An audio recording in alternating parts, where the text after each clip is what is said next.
তো হ্যালো বন্ধুরা, আজকে সবাই কেমন আছো? দেখো আজকে আমরা শুটকি মাছের ছানা করব। এটা প্রথমে আগে লঙ্কা ভেজে নিলাম, ভেজে নেবার পর এটাকে তুলে নিলাম। তুলে নেবার পর এর মধ্যে এখন আমরা রসুন কুচি ডালবো। রসুন কুচি ডালার পর ওটাকে ভেজে নেব।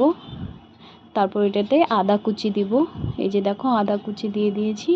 এবার নেড়ে চেড়ে ভালো করে ভেজে নেব। ভেজে নেবার পর এটাতে পেঁয়াজ দিয়ে দেব। পেঁয়াজটাও ভেজে নেব।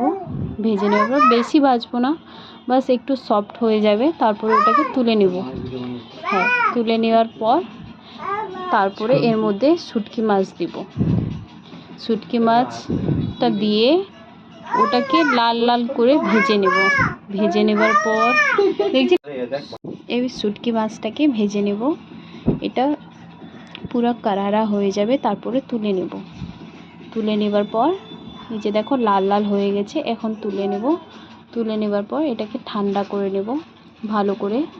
যতগুলো মিশ্রণ আছে সব কিছু ঠান্ডা করে নেব ভালো করে। তারপরে এটাকে মিক্সার জারে ডালবো। তোমরা চাইলেও তোমরা শিল বাটাতেও বাটতে পারো, ওটা বেশি ভালো লাগে, আর আমি অতটা পারবো না, সেই জন্য আমি এটাতেই বেটে নিলাম।